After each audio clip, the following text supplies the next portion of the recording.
guys! Welcome to my vlog.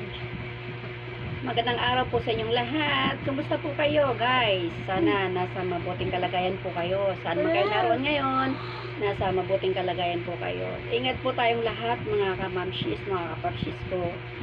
Alam niyo naman ngayon ang mga sakit. Uso po ngayon ang sakit.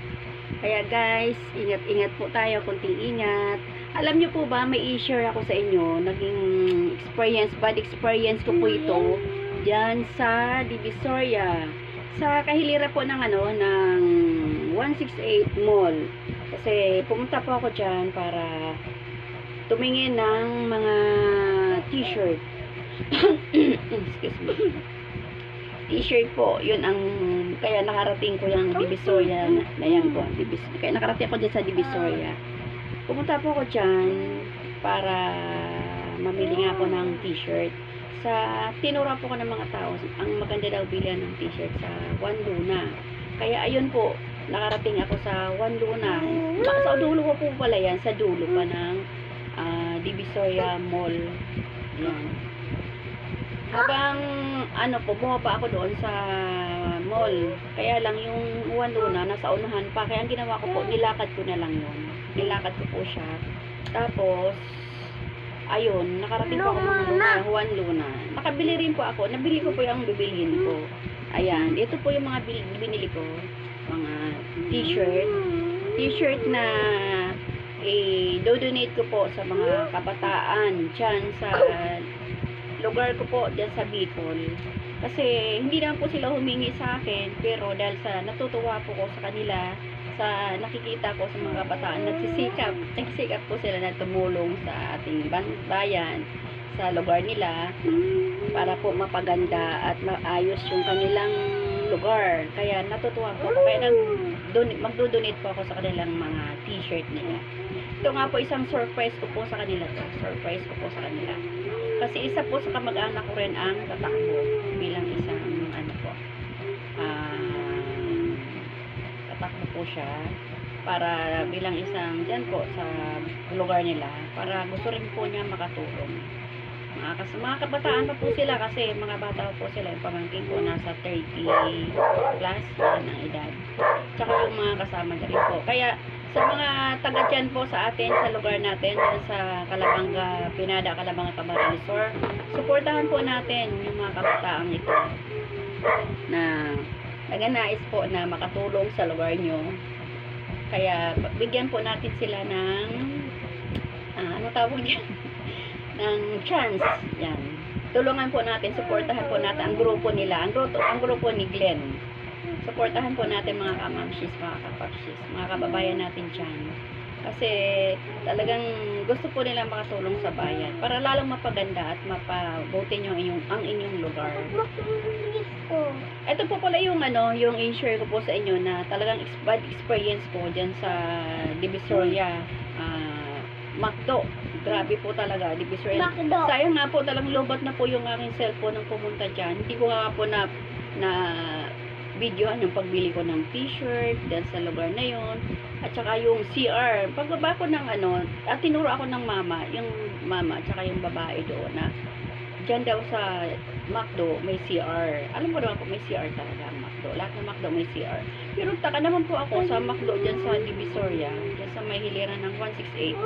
Yung CR nila nasa side, left side na sa baba. Tapos may bantay po doon na isang mama. Nagbabantay po doon ng isang mama. Nung pumunta po ako doon para mag-CR, nagikiusap pa po ako na pa-CR naman ako. Kung pwede pa-CRin muna ako at kung kahit hindi ako kakain, bibili ako sa McDo. Pero hindi, unahin po na CR ko. Pero hindi po siya pumayag. Hindi po siya pumayag na pa-CRin po talaga ako. Sabi niya sa akin, basta hinahanapan niya ako ng resibo galing sa McDo. Kahit pakiusapan ko, babayaran ko na lang yung pag-CR ko. Hindi po talaga siya pumayag. Kaya parang sa imis ko, tinis ko po yung ihigo, lumipat po ako sa ibang, yan sa Jollibee. Sa sunod kasi may Jollibee pa po, may Jollibee. Doon po, sa Jollibee na yun, doon po ako nakapag-CR. Doon po ako nag-CR sa Jollibee. Pero sa McDo po talaga, grabe po talaga sama ng ugali ng mama na yun. Kung sino ka man mama kan sama ng ugali mo. ano ka talaga, grabe ka. Sana naman, sa pakiusap sa'yo na alam mo nang talagang CR na CR, ihina po. Alam mo, dapat pumayag ka na. Kasi babayaran naman ikaw. Kahit bayaran ko na lang siya. Kasi hindi no, ayokong kumain.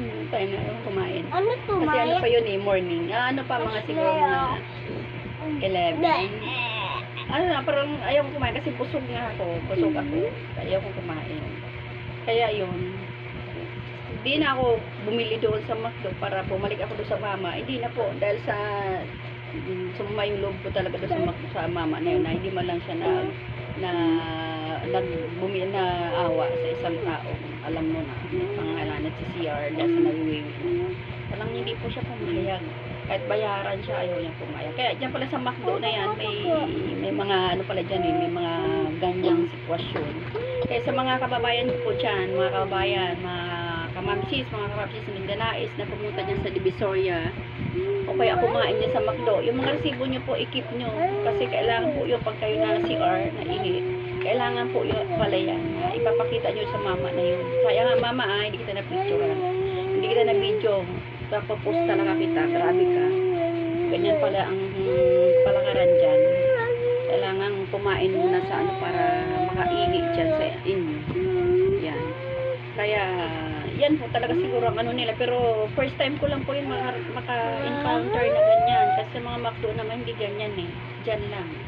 Kaya ayan, may advance info na po sa inyo. Kung si CR po kayo, kailangan may resibo kayo na galing sa McDo. Sa loob ng McDo. Yan. Yan talaga. First time, napaka-bad experience po talaga. Ay, grabe. Oh, kaya thank you naman sa Jollibee dyan sa hiliran ng McDo. Yun ba yun? Basta dyan, basta hiliran ng McDo na yan eh. Sa hiliran ng 168, makapag-CR po na ako na walang katanong-tanong. Basta pumasok ang CR, ayun. Lumabas, tapos na po. Kaya yan. Mga kamamsis, yun po ituloy natin yung aking sa mga kabataan po na nagnais na makatulong, na alam naman natin na sabi nga po, diba, yung mga matatanda, tanda na rin ako, ang kabataan daw ay pag-aasa ng bayan, diba po. Kaya, ano po natin sila, supportahan po natin sila, yung mga tao na yun. Ito po,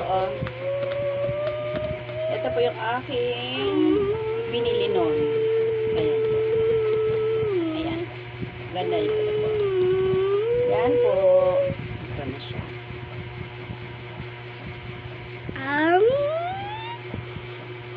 Grabe naman itong aking Kuya Jim. Tinatakpan na si Mama La. Ayan po, isuportahan po natin itong mga tao na to na nagnanais. Ayan po siya. Tulungan po natin sila. Ayan. Pakita ko lang po sa inyo yung aking pina-donate sa kanila. Kasi nakatutuwa po talaga ako sila mga kamamsi. Ayan po. Suportahan po natin sila. Ayan.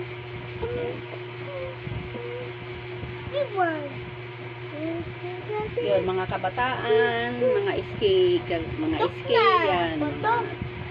iski, kapitan, simula sa kapitan, sa kagawan, yung mga iski chairman, iski kagawan, dyan, supportahan po natin sila. Alam naman natin na mga maaasahan po itong mga tao na to. Kahit hindi ko po masyado sila kila, pero alam ko, maasahan po sila. Kasi kagrupo po nila ang aking pamangkin. Yan, pamangkin ko po. Ito po. Ito pa, di ba marami? Yan, kilala niyo po yan. Yan po. Supportahan po natin sila. Picture ko po, Mama La. Ayan. Nakbit ko to. Wait lang po, wait lang. Magdulo. Ayan mga kamamsis, so, sa mga dyan sa Bicol. Natin sila.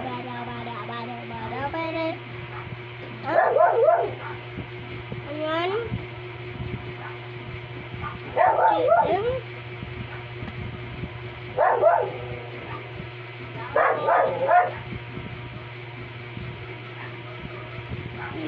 Yan lang po mga kamamsis. Natutuwa lang po ako sa kanila. Kaya sinare ko po yung aking karanasan dyan sa Divisoria Mall. Pakita po, sinare ko na rin po sa inyo to yung aking kung bakit ako napunta sa Divisoria Mall dahil ito nga po. Ito, bumili po ako nito. para i-donate ko po sa mga mga kabataan dyan.